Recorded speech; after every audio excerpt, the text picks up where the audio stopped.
கைகள் சுத்தம் கேட்கும் என்றும் முரசு சத்தம் காற்றின் திசை என்றும் இனி முரசின் திசை பொங்கும் கேப்டன் பேர் கேட்டால் வந்த கடலும் தலை வணங்கும் கேப்டன் உங்கள் கைகள் சுத்தம்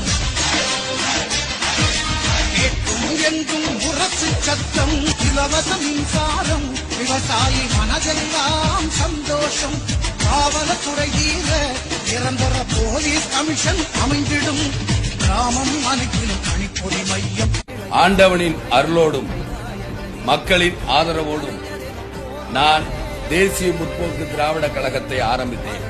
தமிழ்நாட்டுக்காக, தமிழ் மக்களுக்காக என்பதுதான். இரவை விரட்ட விடியும் வரை காத்திருக்கத்தான் வேண்டும். ஆனால் இருட்டை விரட்ட விடியும் வரை காத்திருக்க தேவையே இல்லை. ஒளியேற்ற வேண்டும்.